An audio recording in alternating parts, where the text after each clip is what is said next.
اس شخص کو بیٹی دی جو السابقون سابقون کے درجے میں شامل، جو ان الذین آمنوا وعملوا الصالحات اولئک هم خیر البریہ کے درجے میں شامل، ان کو اپنی بیٹی دی۔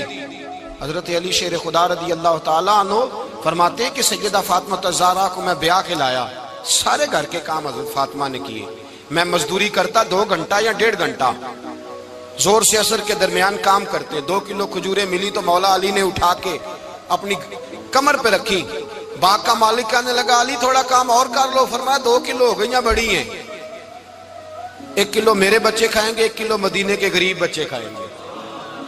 تو کہا علی کل کیا کرو گے؟ فرمایا کل جو رب زندگی دے گا وہ روزی بھی دے گا۔ تو بندہ مشورہ دینے لگا، مشورہ بھی ہوتا ہے نا قریب سے، مشوروں والے بھی بڑی خرابی کرتے ہیں اللہ ماشاءاللہ۔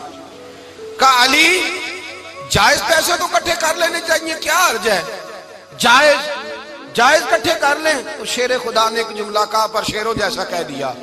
حضرت علی فرمانے لگے مال حرام ہو تو عذاب ہوتا ہے، حلال ہو تو حساب ہوتا ہے، لہذا نہ میں عذاب والا کام کرتا ہوں نہ حساب والا کام کرتا ہوں، میں کٹھے ہی نہیں کرتا، نہ بندہ عذاب کے چکر میں پڑے نہ عذاب کے چکر میں پڑے، میں اس رستے جاتا ہی نہیں۔ مولا کائنات شیر خدا۔ اور بھائی حضرت سیدنا ابو ہریرہ رضی اللہ تعالیٰ عنہ فرماتے ہیں میں جب اس بات کو یاد کرتا ہوں تو آج بھی رو پڑتا ہوں۔ کون سی بات؟ فرمانے لگے میں کوفے کے بازار سے گزر رہا تھا تو مولا علی شیر خدا کوفے کے چوک میں کھڑے تھے اور ہاتھ میں زرہ پکڑی ہوئی تھی، وہ والی زرہ جو بدر میں بھی ان کے پاس تھی، وہ والی زرہ جو احد، حنین، خندق اور خیبر میں بھی ان کے پاس تھی، زرہ پکڑی حضرت علی نے۔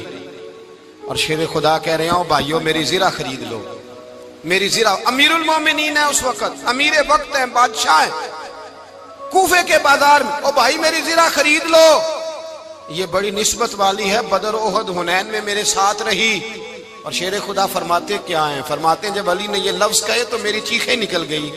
حضرت علی فرمانے لگے اگر میرے پاس نیا تامد خریدنے کے پیسے ہوتے تو میں اسے کبھی نہ بیچتا، نیا تامد خریدنے کے پیسے ہوتے تو میں کبھی نہ بیچتا۔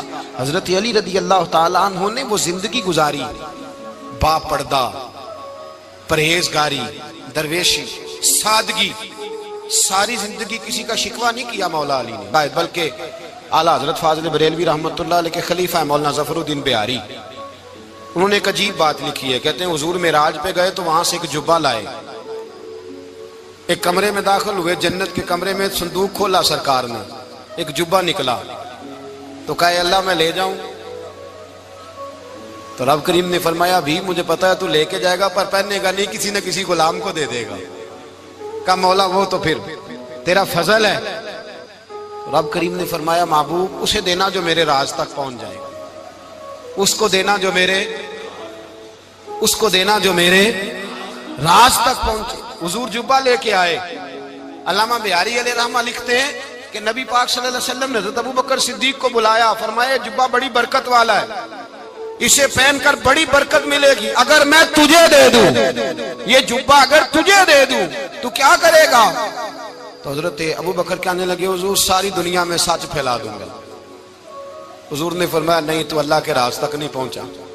حضرت عمر کو بلایا، کہا فاروق اعظم اگر آپ کو دے دوں تو کہا حضور عدل سے بھر دوں گا ساری کائنات۔ فرمایا بات تیری ٹھیک ہے پر راز الہی تک نہیں پہنچا۔ عثمان اگر تمہیں دوں تو جناب عثمان غنی رضی اللہ تعالیٰ عنہ عرض کرنے لگے حضور اگر مجھے ملا تو میں حیا کی چھاؤں کر دوں گا، ہر جوان ہر بچی کے لیے حیا کے فیصلے کروں گا اللہ تعالیٰ کی دی ہوئی طاقت سے۔ حضور نے فرمایا بات تیری بڑی خوب ہے پر تو مراد تک نہیں پہنچا۔ میرے رسول نے مولا علی کو بلایا، پاس بٹھایا، فرمایا علی اگر یہ جبہ تجھے دوں تو کیا کرے گا؟ حضرت علی نے آنکھ کھول کے حضور کا چہرہ دیکھا، عرض کرنے لگے محبوبہ اگر مجھے مل گیا تو میں اللہ کی مخلوق کی پردہ پوشی کروں گا، میں رب کی مخلوق کی میں پردے ڈالوں گا مخلوق کے عیبوں پر، میں چھپاؤں گا اس جبے کی برکت سے۔ حضور کی آنکھوں میں آنسو آئے، فرمایا تو رب کے راز تک پہنچا ہے، جبہ تیرا ہی بنتا ہے، تو پہنچا ہے اللہ کے راز تک۔ میرے حبیب کریم سید عالم صلی اللہ علیہ وسلم کی خدمت میں کچھ لوگ آئے کہ حضور علی نے سختی کی ہے ہم پر، شیر خدا نے سختی کی ہے، بعض جنگ کے موقع پر کہیں سپہ سالار بنے ہوں گے یا جو معاملہ تھا، سختی کی ہے، کہتے ہیں حضور کی بارگاہ میں لفظ کہے تو نبی پاک ناراض ہو گئے. فرمایا تمہیں پتہ ہے علی کون ہے؟ حضور کون ہے؟ فرمایا علی منی وانا من العلی، علی مجھ سے ہے، میں علی میں سے ہوں. علی مجھ سے ہے اور میں علی میں سے ہوں. تمہیں اس کا پتہ ہے؟ میرے حبیب پاک سید عالم صلی اللہ علیہ وسلم نے بڑا پیار. اب یہاں علی علی کہنے والے ایک تو وہ طبقہ ہے ملنگوں کا جن کا میں نے رونا شروع میں رویا ہے اور ہم روتے ہی رہتے ہیں. اللہ کرے ان لوگوں کا صفایا ہی ہو جائے، آمین تو کہہ دیں. اور ایک وہ طبقہ ہے اللہ خیر کرے جو حضرت علی کا نام لیتے ہیں تو باقی تین کو پوچھتے ہی نہیں. حضرت علی بیٹھے تھے، حضرت ابو بکر صدیق آ گئے تو دیکھ کے مسکرانے لگے. تو مولا علی شیر خدا کہنے لگے ابو بکر ہنستے کیوں ہو؟ کہا حضور نے فرمایا تھا قیامت کے دن علی جنت کی ٹکٹیں تقسیم کرے گا. کہنے لگے لگتا ہے حضور نے تمہیں پوری بات نہیں بتائی. تو ابو بکر کہنے لگے پوری بات کیا ہے؟ فرمانے لگے مجھے نبی پاک نے کہا تھا علی جنت کی ٹکٹ اس کو دینا جو ابو بکر سے محبت کرے. اس کو ٹکٹ دینی ہے جو ابو بکر صدیق سے محبت کرے، اس کو ٹکٹ دینا جنت کی.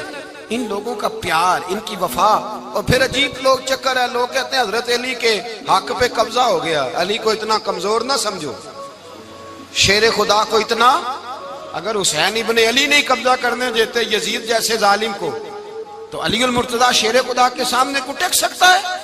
حضرت علی شیر خدا مشیر رہے جناب صدیق اکبر کے، وفادار رہے حضرت فاروق اعظم کے، اور پھر حضرت علی رضی اللہ تعالی عنہ محافظ رہے حضرت عثمان غن کے. وہ رسول اللہ صلی اللہ. اور سنو ایک عجیب بات لکھی ہے بزرگوں نے، کہتے ہیں بدر یا احد میں ایک جنگ میں ایسا بھی ہوا کہ کپڑا نہیں ملتا تھا جھنڈا بنانے کے لیے، تو حضرت عائشہ کی ایک پرانی چادر تھی، اس کا جھنڈا بنایا گیا. تو جھنڈا سب سے پہلے مولا علی شیر خدا نے اٹھایا.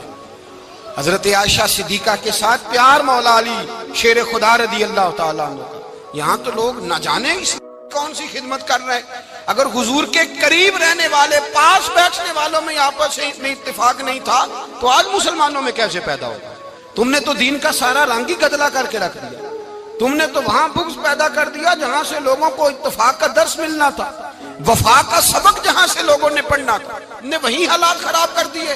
مولا کائنات شیر خدا کرم اللہ تعالی وجہ الکریم صحابہ کے مجمع میں بیٹھے تھے، یاروں کے بیچ بات ہو رہی تھی. اب حضرت علی کی تعلیم سن لیں. حضرت علی کی تعلیمات کیا ہیں؟ بیٹھے تھے، گفتگو چھڑ گئی حضرت علی رضی اللہ تعالیٰ عنہ کی. ہر آدمی نے کہا مجھے فلاں چیز پسند ہے، فلاں چیز پسند ہے، فلاں چیز. تو پوچھا علی آپ کو کیا پسند ہے؟ تو حضرت علی کہنے لگے تین چیزیں پسند ہیں. کہا کون کون سی؟ فرمایا ایک میرا دل کرتا ہے کہ روزہ گرمی کا ہو. حضور فرماتے ہیں تمہیں پتہ چل جائے رمضان میں برکت کیا ہے تو تم کو سارا سال ہی روزے ہونے چاہیے. یہ اتنی فضیلت کی بات. حضرت علی شیر خدا کہتے ہیں مجھے گرمیوں کا روزہ پسند ہے. اور پھر حضرت علی شیر خدا فرماتے ہیں مجھے پسند یہ ہے کہ میں اکیلا کھانا نہ کھاؤں، جب بھی کھاؤں میرے ساتھ کوئی مہمان بیٹھا ہو. یہ میری پسند ہے. حضرت علی کہتے ہیں میری تیسری پسند یہ ہے کہ میرے مقابلے میں جو دشمن آئے وہ کمزور نہیں ہونا چاہیے. وہ کمزور نہیں، وہ تگڑا طاقتور دشمن آئے. فرماتے ہیں مجھے مزہ تو آئے نا رب کے رستے میں جہاد کرنے کا. تگڑا دشمن. آج مسلمانوں کا بڑا دشمن پیدا ہوا ہے اور سربراہ ہے اسلام کے سارے دشمنوں کا، لیکن مسلمان اس سے ڈرتے ہیں، اس سے تعلق بنانا چاہتے ہیں، وہ اس کے قریب جانا چاہتے ہیں. حضرت علی نے پیغام دیا مزہ ہی تب آتا ہے جب دشمن دلیر ہو، مزہ ہی تب آتا ہے جب دشمن تگڑا ہو، لطف ہی تب آتا ہے جب تمہارا مقابلہ سخت آدمی کے ساتھ ہو. حضرت علی شیر خدا فجر کا وقت تھا، ہاتھ میں چھڑی پکڑی تھی، 63 سال عمر مبارک تھی. کوفے کی جامع مسجد میں نماز پڑھانے آ رہے تھے. ہر دروازے پہ دستک دیتے اٹھو الصلاۃ خیر من النوم. رستے میں حضرت علی لوگوں کو جگاتے جگاتے آئے. جب مسجد کوفہ میں پہنچے تو ایک بدبخت خنجر چھپائے کھڑا تھا. اس نے حضرت علی رضی اللہ تعالیٰ عنہ کو خنجر مارا. وہ دوستانہ جو 10 سال کی عمر میں شروع ہوا تھا. جب شیر خدا کو خنجر لگا تو پتہ لفظ کیا تھے؟ فزت برب الکعبہ. لوگوں رب کعبہ کی قسم میں کامیاب ہو گیا، میری زندگی دین کے کام آ گئی، میں کامیاب ہو گیا. حضرت علی کی داڑھی ساری لہو سے بھر گئی. حضرت شیر خدا فرمایا کرتے تھے ایک دفعہ میں بڑا بیمار ہوا، میرے سے اٹھ کے کھڑا نہیں ہوا جاتا تھا. حضور تیمارداری کرنے آئے. تو میں نے کہا یا رسول اللہ پتہ نہیں بچوں گا کہ نہیں. حضور نے